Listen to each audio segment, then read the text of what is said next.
പാവം big boss ചേച്ചിക്ക് തലവേദന എത്രയും പെട്ടെന്ന് പറയാമോ? രേണു ചേച്ചിക്ക് തലവേദന. അപ്പൊ ഇനി ചാടി വീണ് കൊടുക്കട്ടെ എന്നൊക്കെ ചോദിക്കുന്ന കേട്ട് അഭിയെടുക്കല്. അപ്പൊ എന്താണെങ്കിലും രേണു ചേച്ചിയുടെ തലവേദനയാണ് എപ്പിസോഡ് 2 എൻഡിൽ ഉണ്ടായിരുന്നത്. ആ തലവേദന ചെറിയ തലവേദന ഒന്നും അല്ല കേട്ടാ. രേണു ചേച്ചി കാരണം നാട്ടുകാർക്ക് മൊത്തം തലവേദനയായിരുന്നു. ബിഗ് ബോസിനകത്തോട്ട് ചെന്നപ്പോൾ അതിനകത്തുള്ളവർക്ക് മൊത്തത്തിൽ പണിയായി കിട്ടിയിട്ടുണ്ട്. എന്തായാലും രേണു ചേച്ചിയുടെ തലവേദന കാരണം കണ്ടന്റ് ഉണ്ടാവുന്നുണ്ട്. കണ്ടന്റ് നല്ല സൂപ്പർ കണ്ടന്റ് ഒക്കെ അവിടുന്ന് ഇവിടുന്നും ഒക്കെ ചാടി വീണ ഇടിയുണ്ടാക്കുന്നത് അബി, അക്ബർ, അപ്പാനി, എന്റെ പൊന്നെ. അതിൻ്റെ ഇടയ്ക്ക് നമ്മുടെ നന്മമരം അനീഷ്. ബിഗ് ബോസ് ചേച്ചിക്ക് വയ്യ, ബിഗ് ബോസ് ചേച്ചിക്ക് പെയിൻ കില്ലേഴ്സ് കൊടുക്കും ബിഗ് ബോസ്. എൻ്റെ ദൈവമേ, കുറച്ച് കാര്യങ്ങളുണ്ട് പറയാൻ. അപ്പോൾ എല്ലാവരെയും ബിഗ് ബോസ് സീസൺ 7 എപ്പിസോഡ് 2 റിവ്യൂയിലേക്ക് സ്വാഗതം ചെയ്യുന്നു സുഹൃത്തുക്കളെ. അപ്പോൾ രാവിലെ എല്ലാവരും താടിത്തുള്ളി വന്ന് കുറച്ച് നേരം എന്തോ ഒരു പാട്ടൊക്കെ ഇട്ടിട്ടുണ്ട്. മറ്റേ ബിഗ് ബോസിന്റെ ഇൻട്രോ സാധനമൊക്കെ ഇട്ടിട്ട് കുറച്ച് നേരം എല്ലാവരും പുറത്ത് നിന്ന് മേലൊക്കെ ഒന്ന് അനക്കുന്നുണ്ട്. അതിനുശേഷം കുറച്ച് കുട്ടികളെല്ലാം ഒന്നിച്ചിരിക്കുന്നത് കാണുന്നു. അവിടെ റെന ഫാത്തിമ, നമ്മുടെ മുൻഷി രഞ്ജിത്ത്, നിങ്ങൾ ആരെങ്കിലും ശ്രദ്ധിച്ചോന്ന് അറിയത്തില്ല, ഇവരുടെ ഇടയ്ക്ക് ഒരു സാധനം നടക്കുന്നുണ്ട്. എന്താന്ന് വെച്ച് കഴിഞ്ഞാൽ ഈ റെന ഫാത്തിമയ്ക്ക് ഒരു 19 വയസ്സേ ഉള്ളൂ. കിളിന്ത് കൊച്ച്. മറ്റേ ചേട്ടൻ അത്യാവശ്യം ഏജ് ഉണ്ട്. ഇപ്പൊ മറ്റേ ചേട്ടൻ ഇവളെ കാണുമ്പോൾ മറ്റേ കൊച്ചു അയ്യേ ആ ഒരു മോഡ്. ഇവക്കാണെങ്കിൽ മറ്റേ അപ്പാപ്പൻ, ഇയാൾ എന്തിനാ എൻ്റെ അഞ്ചത്ത് കേൾക്കുന്നത്, ഇയാൾ എന്ത് പറഞ്ഞാലും ഇയാൾ മറ്റേ മൂത്തൊരുത്തൻ, ഇയാൾ മറ്റേ എനിക്ക് തീരെ വില തരുന്നില്ല.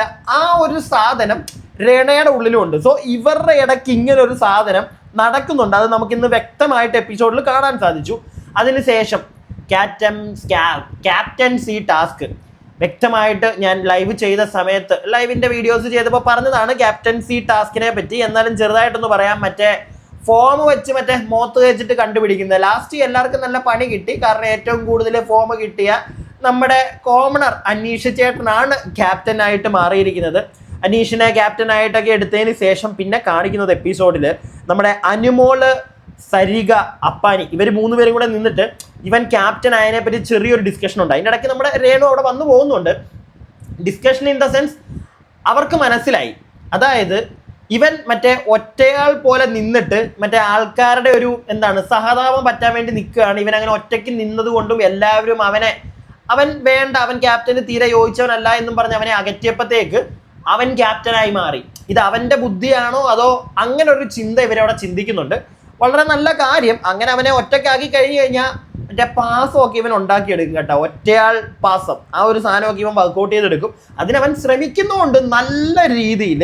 അപ്പോൾ എന്താണെങ്കിലും അതൊക്കെ കഴിഞ്ഞ് കഴിയുമ്പോഴത്തേക്ക് നമ്മുടെ രേണു, പിന്നെ ആരായിരുന്നു, റെന ഫാത്തിമ, പിന്നെ അബി, ഇവർ 3 പേരും കൂടെ ഇരുന്ന് ഈ കളിയുടെയൊക്കെ ഡീറ്റെയിലിനെ പറ്റി പുറത്ത് മറ്റേ ചാരുകസറയല്ലോ മറ്റേ തൂക്കിയിട്ടുണ്ട് മറ്റേ ആടുന്ന ആ ഒരു സാധനത്തിലൊക്കെ ഇരുന്ന് രേണു മറ്റേ വലിയ കഥയൊക്കെയാണ് പറയുന്നത്. ഞാനായിട്ട് നിൽക്കും, ഞാൻ ഡീസൻറ്റ് ഗേളാണ്, ഞാൻ നല്ല കുട്ടിയാണ്, സുധിച്ചേട്ടന് വേണ്ടി വന്നവളാണ് എന്നൊക്കെ പറഞ്ഞ് അവിടെ നിന്ന് കഥ പറയുന്നുണ്ട്.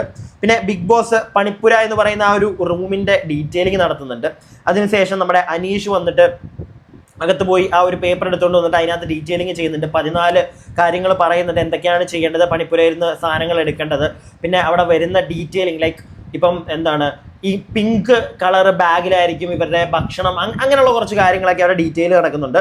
അത് കഴിയുമ്പോഴത്തേക്ക് നോമിനേഷൻ, നമ്മൾ വളരെ വിശദമായിട്ട് സംസാരിച്ചതായിരുന്നു നോമിനേഷനെ പറ്റിയിട്ട്. നോമിനേഷൻ്റെ ചെറിയ പരിപാടികളൊക്കെ കാണിക്കുന്നുണ്ട്. അതിനകത്ത് എനിക്ക് തോന്നുന്നു ലൈവിൻ്റെ ടൈമിൽ പറയാൻ നമ്മുടെ അനീഷ് ചേട്ടൻ കോമണറുകാരൻ, അവൻ നോമിനേറ്റ് ചെയ്ത 2 പേര്, ഒന്ന് ഷാരിക, അനുമോള്. അനീഷിനെ എനിക്ക് മനസ്സിലായത്, അനീഷിന് ചൊറിച്ചിലുണ്ടാക്കുന്നവരെ അനീഷ് ടാർഗറ്റ് ചെയ്യും. അതാണ് അനീഷിൻ്റെ ഒരു ഗെയിം.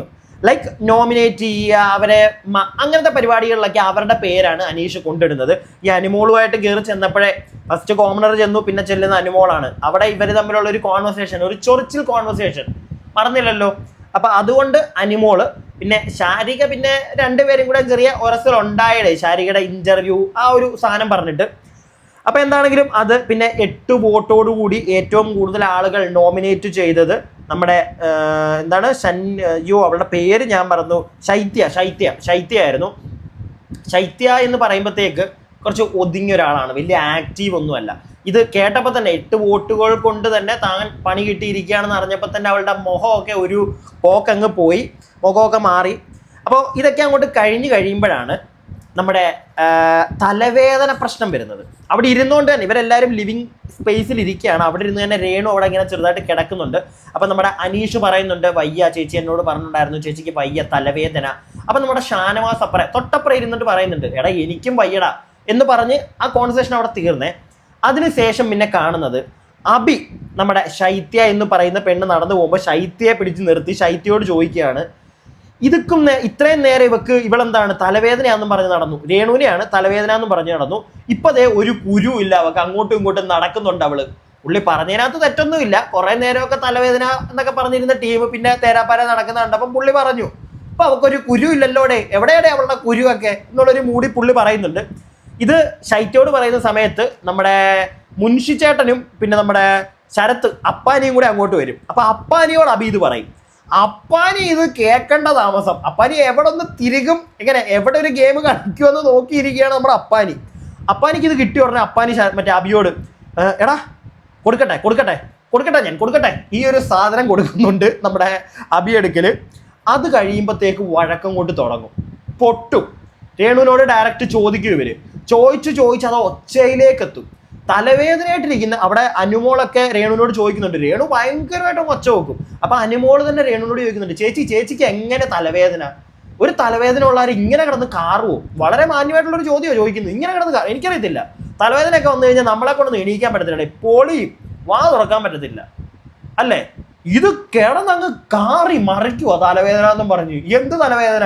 അപ്പൊ അവിടെ നിന്നവർ ചോദിച്ചതിനകത്ത് എനിക്ക് വലുതായിട്ടൊന്നും പറയാനില്ല. അബിയൊക്കെ നോക്കുമ്പോൾ ഇവിടെ തലവേദന എന്ന് പറഞ്ഞ് കുറച്ചു നേരം കിടക്കുന്നു, പിന്നെ എണീറ്റ് അതുവഴി നടക്കുന്നു. ആർക്കാണെങ്കിലും സംശയം തോന്നും. പിന്നെ രേണുവിന്റെ സ്ഥിരം മോടെ ഇറക്കി ഡോക്ടറെ വിളിക്ക് എന്നിട്ട് ബിഗ് ബോസ് മറ്റേ ക്യാമറയുടെ അവിടെ വെച്ചിട്ട്, ബിഗ് ബോസ് എനിക്ക് പെയിൻ കില്ലർ വേണം, ബിഗ് ബോസ് എനിക്ക് പെയിൻ കില്ലർ തരൂ, ബിഗ് ബോസ് എനിക്ക് വയ്യ, ബിഗ് ബോസ് എന്റെ സുധിച്ചേട്ടൻ എല്ലാം കാണുന്നുണ്ട്, ബിഗ് ബോസ് സുധിച്ചേട്ടൻ എല്ലായിടത്തും ഞാനും ഇടുന്നേ കേട്ടെ, ഇരിക്കട്ടെ, അവളും പിടിക്കുന്നതല്ലേ, കൂട്ടത്തിൽ നമുക്കും പിടിക്കാം. അപ്പൊ എന്താണെങ്കിലും വേണം എന്നൊക്കെ പറഞ്ഞ അവിടെ കിടന്ന് ഷോ ഉണ്ടായിരുന്നു. പിന്നെ അനീഷ്, ഇതിന്റെ ഇടയ്ക്ക് അനീഷും അബിയും കൂടെ വഴക്ക് തുടങ്ങി. ഇവർ വഴക്കുണ്ടാവാനുള്ള കാരണം ഈ തലവേദന തന്നെയാണ്. കാരണം ഷാനവാസ് അയാൾക്കും തലവേദന പറഞ്ഞിട്ട് ഇവൻ മൈൻഡ് ചെയ്തിട്ടില്ല. ഈ ഹരീഷ് ക്യാമറയുടെ ഫ്രണ്ടിൽ ചെന്നിട്ട് രേണുവിന് വയ്യ എന്ന് പറയുന്നുണ്ട്. അപ്പോഴും ഷാനവാസ് ഇതിന്റെ ഇടയ്ക്ക് വന്ന് പറയുന്നുണ്ട്, എടാ എനിക്കും വയ്യ, നീ എന്റെ കാര്യം കൂടെ പറ. അനീഷ് രേണുവിന്റെ കാര്യം മാത്രമേ പറയുള്ളൂ. അനീഷിന് അതാ ഇഷ്ടം, രേണുവിനെ ഇഷ്ടം അനീഷിന്, വേറെ ആരുടെയും കാര്യം പറയത്തില്ല. ഇവൻ എന്തായാലും ഒന്നാന്തരം നല്ല മൊണ്ണ ക്യാപ്റ്റൻ ആണെന്ന് ഇവന്റെ ഒരു ക്യാപ്റ്റൻസി കിട്ടിയതിന് ശേഷം ലൈവിലൊക്കെ ഇവൻ കുറച്ച് ആക്റ്റീവായിട്ട് കണ്ടു. അപ്പം ഞാൻ വിചാരിച്ചു, ഓക്കെ, ഇവൻ ഇത്രയും നേരം ഇവനൊരു പൊസിഷൻ കിട്ടാത്തതുകൊണ്ട് ഇവൻ ചൊറിഞ്ഞു നടന്നതാ. കിട്ടിയപ്പോഴത്തേക്ക് ഇവൻ നന്നായിട്ട് അത് കൈകാര്യം ചെയ്യുമെന്ന് ഞാൻ വിചാരിച്ചു. പക്ഷേ പോരെ, അങ്ങനെ നന്നായിട്ട് കൈകാര്യം ചെയ്യുന്ന ഒരുത്തനാണെങ്കിൽ അവൻ നല്ല രീതിയിൽ ഷാനവാസിനെയും കൈകാര്യം ചെയ്തേനെ, ഡീൽ ചെയ്തേനെ. പിടികിട്ടിയില്ലേ? ഇത് ഷാനവാസ് ഇവന്റെ ഇടയ്ക്ക് അവിടെ ഇരുന്നപ്പോഴും ലിവിങ് സ്പേസിൽ വെച്ച് പറയുന്നുണ്ട്, അതിന് ശേഷം പറയുന്നുണ്ട്. എന്നിട്ടും ഇവൻ രേണുവിനെ മാത്രമേ കേൾക്കാൻ നിൽക്കുന്നുള്ളൂ. ബിഗ് ബോസിന്റെ അടുക്കലാണെങ്കിൽ പോലും, അല്ലെങ്കിൽ ഷാനവാസും ബാക്കി എല്ലാവരോടും പറയുന്നത് നീ പറഞ്ഞാൽ കേട്ടില്ല എന്നുള്ള രീതിയിൽ ഇവൻ ചുമ്മാ വഴക്കുണ്ടാക്കുന്ന ഒരു സാധനം കണ്ടു. സോ അതിനകത്തുനിന്ന് എനിക്ക് മനസ്സിലായത് ഒരിക്കലും നല്ലൊരു ക്യാപ്റ്റൻ അല്ല ഇപ്പോഴത്തെ കോമണർ. പിന്നെ ഗെയിം അവൻ നടത്തുകയാണെങ്കിൽ നല്ലൊരു ഗെയിമറായിട്ട് മാറട്ടെ എന്നേ എനിക്ക് പറയാനുള്ളൂ.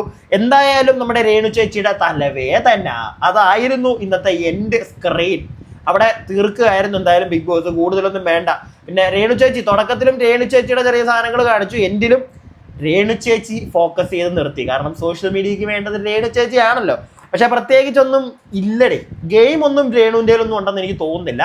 പിന്നെ നിന്ന് പോകും, ഇതേ കണക്ക് തലവേദനയാണെങ്കിലും കിടന്ന് കാറി കൂവി എന്തെങ്കിലുമൊക്കെ. നേരത്തെ എന്താണോ പുറത്ത് നിന്ന് നാട്ടുകാരെ പറ്റിച്ചുകൊണ്ടിരുന്നത് സെയിം തന്നെ അകത്ത് ചെന്നിട്ട് നാട്ടുകാരെ പറ്റിക്കുന്നു. നാട്ടുകാരെ മാത്രമല്ല അതിനകത്തുള്ളവരെ തലവേദന. പിന്നെ അതിനകത്താകുമ്പോഴത്തേക്കും അവിടെ ഉള്ളവർ തന്നെ, മറ്റേത് നമ്മൾ വലിച്ചു കീറുമ്പോഴാണ് പ്രശ്നം. ഇതാ ഷോയ്ക്കകത്ത് വെച്ച് അവിടെ ഉള്ളവർ തന്നെ വലിച്ചു കീറാൻ തുടങ്ങിയിട്ടുണ്ട്. അപ്പാനിയൊക്കെ നല്ല കണ്ടല്ലോ, നല്ല കാനത്തിൽ മനസ്സിലാവുന്നുണ്ട് ആൾക്കാർക്ക് എന്താണ് രേണു സുധി എന്ന വ്യക്തി. അത് ഇനി അധികം വൈകാതെ എല്ലാ ജനങ്ങളും മനസ്സിലാക്കും എന്നാണ് എനിക്ക് പറയാനുള്ളത്. അപ്പോൾ വീഡിയോ ഇഷ്ടപ്പെട്ടിട്ടുണ്ടെങ്കിൽ ലൈക്ക് ചെയ്യുക, സബ്സ്ക്രൈബ് ചെയ്യാതെ കാണുന്ന ആളുകൾ സബ്സ്ക്രൈബ് ചെയ്യുക. അടുത്ത വീഡിയോയ്ക്കായി സ്റ്റേ ട്യൂൺഡ് ആൻഡ് സ്റ്റേ വ്യോച്ച്. രാവിലെ ലൈവ് അപ്ഡേറ്റുമായിട്ട് കാണാം.